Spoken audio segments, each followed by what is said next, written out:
हाय नमस्ते, स्वागत है आपका हमारे यूट्यूब चैनल ज्ञान गंगा में। आज के इस वीडियो में जो हमारा मोस्ट 20 जो एमसीक्यू सीरीज़ है उसी का ये पार्ट नंबर सेकंड है। इसमें हम लोग जो पिछली वाली वीडियो में हमने क्या किया था, 20 में से 10 कर लिया था और इस वीडियो में हम लोग 10 करेंगे। चलिए वीडियो को स्टार्ट करते हैं। पहले क्वेश्चन की बात करेंगे। यहाँ पर लिखा हुआ पहला क्वेश्चन कि निम्नलिखित में से कौन सा कारक वाष्पीकरण की दर को कम कर देता है। ध्यान रखेंगे, कम करने की बात कर रहा है। पहले ऑप्शन में देखेंगे कि सतह का क्षेत्रफल बढ़ना, तापमान में वृद्धि, आर्द्रता में वृद्धि और वायु की गति में वृद्धि। तो ऑप्शन हो जाएगा आर्द्रता में वृद्धि। अब लॉजिक समझ लेते हैं कि ये है क्या। पहले ऑप्शन वाले को अगर आप देखेंगे कि आप खुद सोचिए, मान लीजिए कि एक इतना बड़ा कोई बर्तन है और इसमें पानी रखा हुआ है, फिर एक इतना बड़ा बर्तन है और इसमें पानी रखा हुआ है, ठीक है। तो अगर आप दोनों में देखेंगे ना, तो यहाँ पर क्या है, सतह कम है और यहाँ पर सतह क्या है, ज़्यादा है। तो यहाँ पर अगर हम वाष्पीकरण कराएंगे तो केवल इतने सतह से होगा और यहाँ से वाष्पीकरण कराएंगे तो इसके लिए सतह क्या हो गया, ज़्यादा हो गया। तो जैसे ही हम सतह ज़्यादा दे देंगे तो वाष्पीकरण का दर क्या होता है, बढ़ जाता है। ध्यान रखेंगे, सतह का मतलब होता है एरिया जो हम लोग दे रहे हैं। अगर हम उसकी मात्रा या उसका आकार बढ़ा देंगे तो वाष्पीकरण की दर क्या हो जाएगी, बढ़ जाएगी। दूसरा यहाँ पर है तापमान। आप खुद सोचिए कि पानी है, आप उसको गर्म कर रहे हैं, तो आप एक बार गैस या किसी चीज़ पे भी गर्म कर रहे हैं तो हल्की आंच पे गर्म कर रहे हैं, और एक बार आप क्या कर रहे हैं कि गर्मी जो है वो टेम्परेचर जो है वो बहुत ज़्यादा दे रहे हैं। तो ये पानी जो है ना वो धीरे धीरे उबलना चालू होगा, फिर धीरे धीरे वाष्प में बदलेगा और ये जल्दी जल्दी उबलेगा और जल्दी जल्दी वाष्प में चेंज होना चालू हो जाएगा। तो तापमान बढ़ाने पर वाष्पीकरण की दर क्या होती है, बढ़ जाती है। तीसरा ऑप्शन यहाँ पे देखिए, वायु की गति में वृद्धि। आपने देखा होगा कि जब हमारे कपड़े जो हल्के फुल्के गीले होते हैं और अगर हम उसको तेज़ हवा बह रही है और बाहर हम उसको कपड़े को टांग देंगे तो हवा के कारण भी क्या होता है, कपड़ा जो होता है ना वो सूख जाता है। उसके पीछे कारण क्या है, कारण ये है कि जैसे ही हवा का बहाव बहुत ज़्यादा होता है तो वो क्या करता है कि जो आर्द्रता होती है, एक सेकंड, जो पानी की छोटी छोटी बूंदें होती हैं उनको वो अपने साथ उठा करके लेके चला जाता है, जिसके कारण क्या होती है, वहाँ पे भी वाष्पीकरण होने लगता है और वाष्प की दर ज़्यादा हो जाती है। यानी कहने का मतलब ये है कि सतह ज़्यादा देने पर वाष्पीकरण की दर बढ़ जाएगी, तापमान ज़्यादा देने पर वाष्पीकरण की दर बढ़ जाएगी, और तीसरा वायु में गति देने पर भी वाष्पीकरण की दर बढ़ जाएगी। लेकिन आर्द्रता में क्या होती है, कम हो जाती है। आर्द्रता का मतलब होता है नमी। आप खुद सोचिए कि एक पानी है, ठीक है। जैसे आपने देखा होगा कि आप क्या नाम है, ठंडी के दिन में जो पानी होती है अगर कहीं लगी हुई है पानी, तो वो वाष्प के रूप में या पानी वो जल्दी हटती नहीं। मैं एग्जांपल से समझा देता हूँ, आप ध्यान से देखेंगे कि एक बार मान लीजिए, समझिए कि गर्मी का दिन है और एक ठंडी का दिन है, ठीक है। तो गर्मी के दिन में मान लीजिए रोड पर पानी लगा हुआ है और ठंडी के दिन में रोड पे पानी लगा हुआ है, तो कौन सा पानी रोड से जल्दी हट जाएगा, कौन सा पानी वाष्प के रूप में जल्दी क्या हो जाएगा, समाप्त हो जाएगा, तो वो गर्मी वाला। क्यों? क्योंकि गर्मी में क्या होती है, आसपास का टेम्परेचर जो होता है ना वो कम ज़्यादा होता है, टेम्परेचर ज़्यादा होता है, यानी आर्द्रता उसमें, आर्द्रता का मतलब होता है नमी, आर्द्रता उसमें क्या होती है, कम होती है। लेकिन ठंड के समय में आर्द्रता क्या होती है, ज़्यादा होती है। तो जैसे हम आर्द्रता बढ़ाते हैं तो वाष्पीकरण की दर क्या होती है, कम हो जाती है। लेकिन ये बोल रहा है कि वाष्पीकरण की दर बढ़ जाती है, इसीलिए ऑप्शन नंबर हमारा सी करेक्ट हो जाएगा। नीचे मैंने वही चीज़ जो है वो लिख दिया है, आप इसको देख लेंगे, ठीक है। अगले क्वेश्चन पे बढ़ जाते हैं। अगला क्वेश्चन है कि गर्मियों में मिट्टी के घड़े का, जो मिट्टी के घड़े जैसे कि मटके हैं, उसका जल ठंडा क्यों होता है। तो इसके पीछे लॉजिक अगर आप ध्यान से देखेंगे ना, तो जब भी हम मिट्टी का कोई घड़ा बनाते हैं तो मिट्टी के घड़े में छोटे छोटे छिद्र होते हैं। अब ये छिद्र किस लिए होते हैं, ताकि जो पानी है इन छिद्रों से बाहर निकल सके।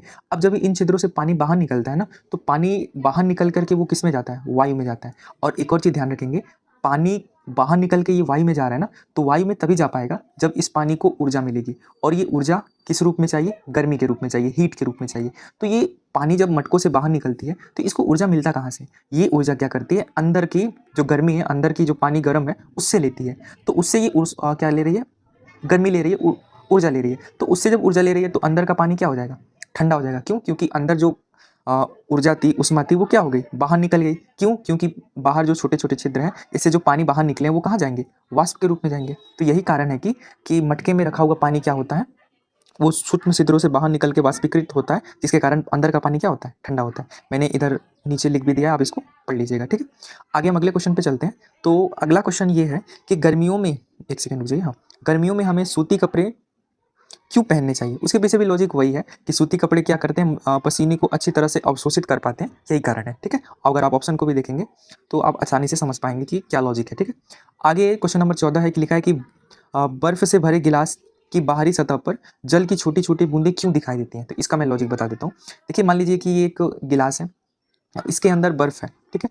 तो जब क्या होता है, यहाँ से वायु पास होती है ना, तो वायु में क्या होती है, नमी, और नमी में क्या होती है, वायु में नमी होती है और नमी में जल के छोटे छोटे बूंद होते हैं। किस अवस्था में, वाष्प की अवस्था में।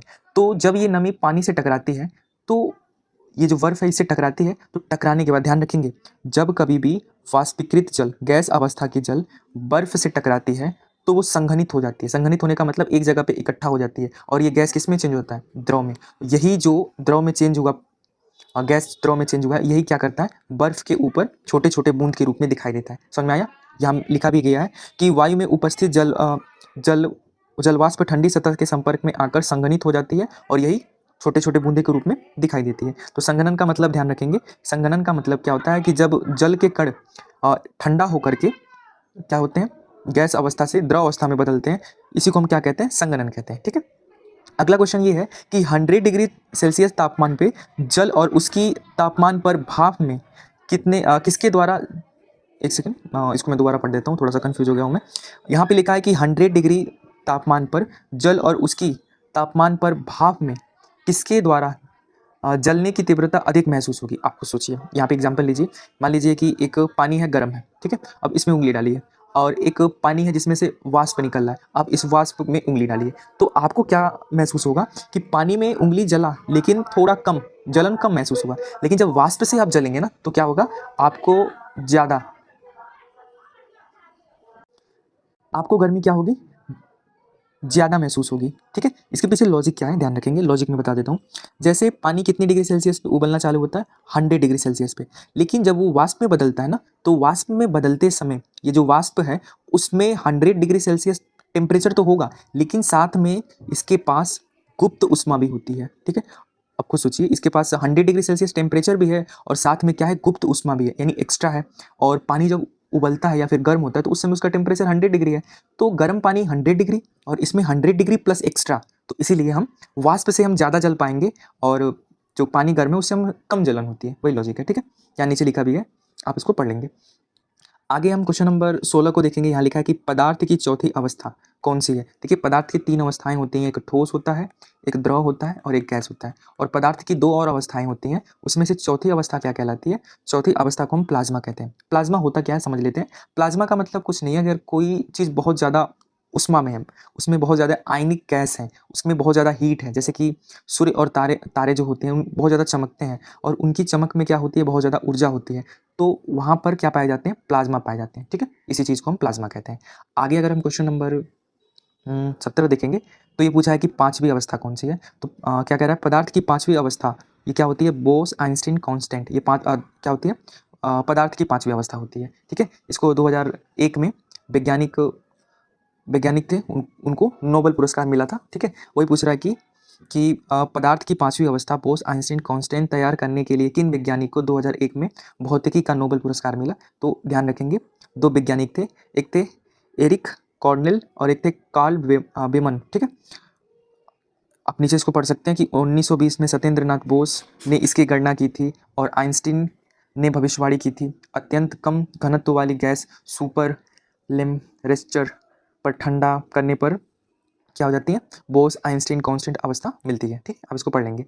अगला क्वेश्चन नंबर 18 लिखा है कि अंतर आणविक आकर्षण बल का घटता हुआ क्रम क्या है। अब खुद सोचिए कि ठोस क्या होते हैं, इनमें बहुत ज़्यादा बल होता है, द्रव में थोड़ा कम होता है और गैस में क्या होता है, बहुत कम होता है। तो ये पूछ रहा है कि ये जो बल है उसका घटता हुआ क्रम लिखिए। तो ठोस, फिर द्रव, फिर गैस। ऑप्शन नंबर ए क्या हो जाएगा, करेक्ट हो जाएगा। 19 है कि घनत्व का सही सूत्र क्या है। घनत्व का मतलब क्या होता है, घनत्व का मतलब होता है द्रव्यमान बटे का आयतन। क्या होता है, द्रव्यमान बटे का आयतन। ठीक है। तो कौन सा ऑप्शन हो जाएगा घनत्व का, द्रव्यमान बटे का आयतन, ऑप्शन नंबर बी। ठीक है। आगे हम देख लेते हैं क्वेश्चन नंबर 20, जो इस सीरीज का या इस वीडियो का अंतिम क्वेश्चन है। ये लिखा है कि गैस का द्रव में बदलना क्या कहलाता है। देखिए, 3 कंडीशन होती है, मैं बता देता हूँ। एक है, पहले समझ लेते हैं कि गैस का द्रव में बदलना होता क्या है। तो जब हम गैस को द्रव में बदलते हैं तो इसको हम क्या कहते हैं, द्रवीकरण कहते हैं। अब ये होता कब है, ये तब होता है जब उच्च दाब दिया जाए और टेम्परेचर को कम किया जाए। ठीक है। जैसे देखिए, टेम्परेचर को बढ़ाने पे क्या होता है, वो गैस में चेंज होता है, तो हमें गैस में चेंज थोड़ी ना करना है, हमको द्रव में चेंज करना है, तो हमें टेम्परेचर क्या करना पड़ेगा, कम करना पड़ेगा। और दाब बढ़ाने पर कोई चीज़ किस में चेंज होता है, जैसे मान लीजिए गैस है, तो गैस का दाब बढ़ाएंगे तो किस में चेंज होगा, द्रव में। द्रव का दाब बढ़ाएंगे तो किस में चेंज होगा, ठोस में। ठीक है। तो ये चीज़ ध्यान रखेंगे।